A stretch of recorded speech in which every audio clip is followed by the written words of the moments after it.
ओम शांति। आपका प्रश्न है कि संगम युग को डायमंड युग क्यों कहा जाता है और सतयुग को स्वर्णिम युग क्यों कहा जाता है।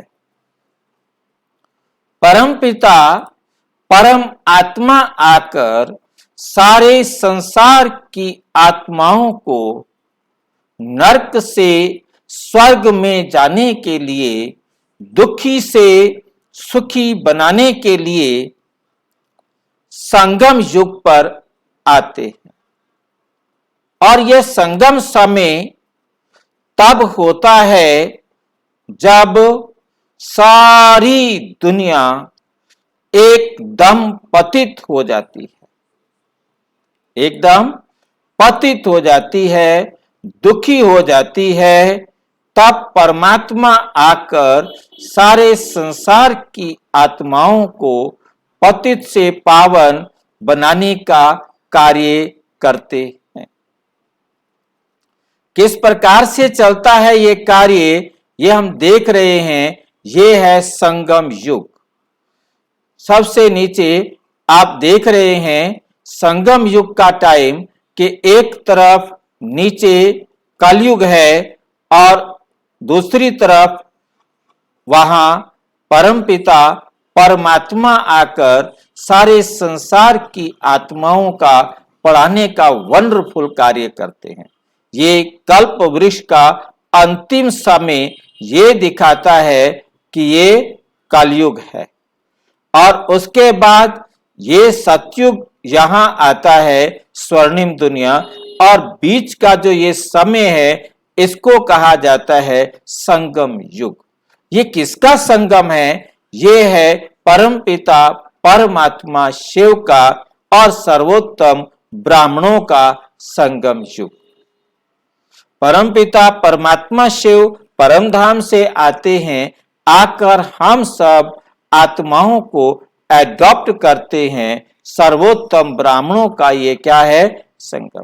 क्योंकि सब परमात्मा से नहीं मिल पाते, वही मिल सकते हैं जो विशेष भक्ति की है बहुत समय से।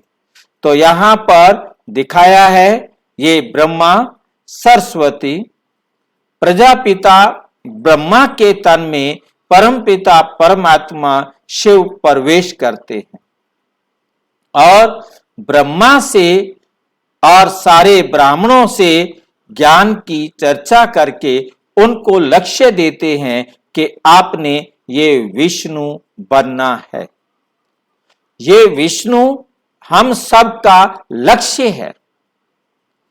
इसको हमारे सामने खड़ा करना था, परंतु सामना खड़ा करने के लिए यदि इनका मुंह हमारी तरफ करते तो इनकी पीठ हमारी तरफ होती, और यदि हम इनके मुंह तरफ मुंह करते तो हमारी पीठ होती।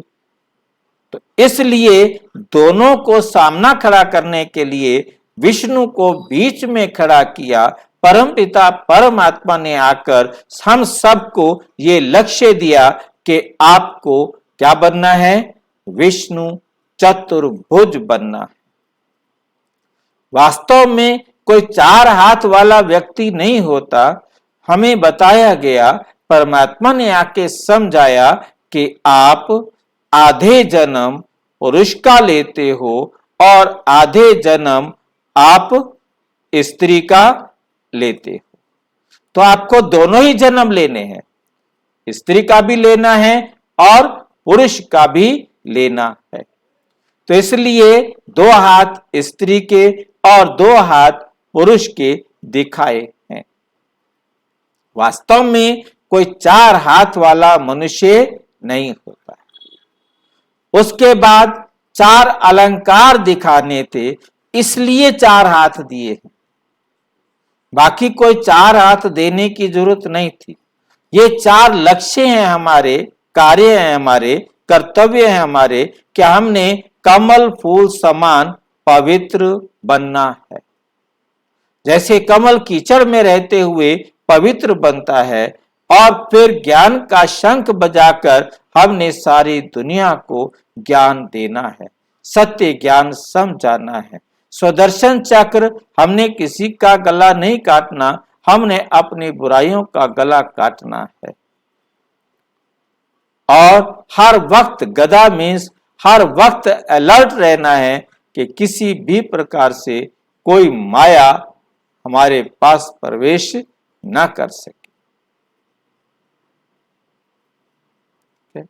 तो ये संगम का समय है, ये समय है, इसको डायमंड युग क्यों कहते हैं?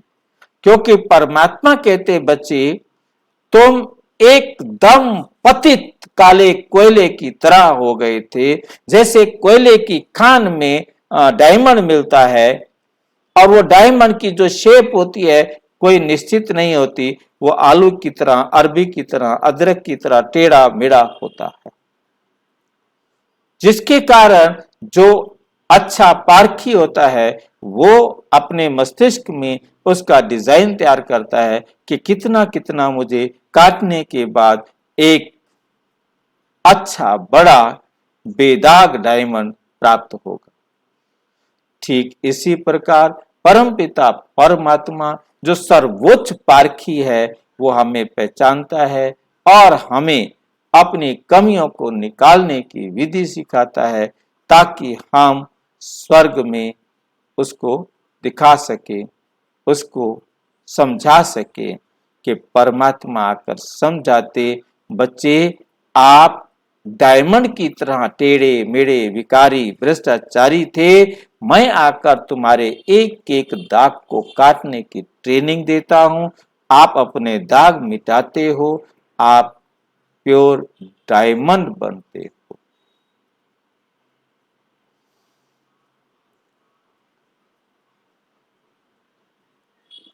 और वो डायमंड क्या करते हैं? सबसे टॉप, क्यों? गोल्ड से वैल्यूएबल है डायमंड। परमात्मा कहते बच्चे इस समय तुम ईश्वरीय संतान हो। और सतयुग को गोल्डन क्यों कहा? क्योंकि वहां देवताओं के बच्चे होते, वहां ईश्वर के बच्चे नहीं कहलाएंगे, वो देवताओं के बच्चे कहलाएंगे। त्रेता में भी देवताओं के बच्चे कहलाएंगे। द्वापर से जब भक्ति शुरू होगी तो अलग अलग धर्म पिताएं आकर अपने अपने धर्म की स्थापना करेंगे। फिर देखते जा रहे हो कि धर्म की अवस्था कितनी गिरी हुई आ जाती। तो परमात्मा अब आकर पुनः कलयुग के अंत में सबको सतयुगी देवता बनाने की ट्रेनिंग दे रहे हैं। उसके बाद आग लगनी है, फिर से स्वर्ग शुरू होना है। आग लगने के बाद धरती पर स्वर्ग शुरू होना है।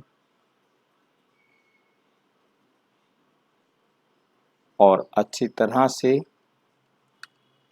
समझना हो तो अपने समीप के किसी भी प्रजापिता ब्रह्मा कुमारी ईश्वरीय विश्वविद्यालय के किसी भी सेवा केंद्र पर संपर्क करेंगे।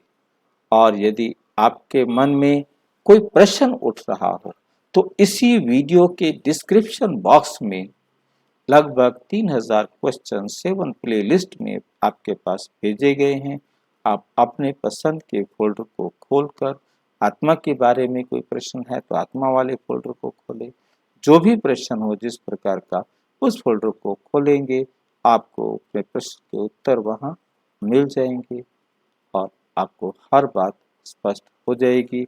फिर भी कोई प्रश्न ऐसा रह जाए जिसका उत्तर आपको वहां ना मिल पा रहा हो तो आपका अधिकार है और सेवा में सहयोग भी है कि आप लिख कर भेजिए 9213106986 पर टेलीग्राम करना हो तो, और यदि आपने फोन करना हो तो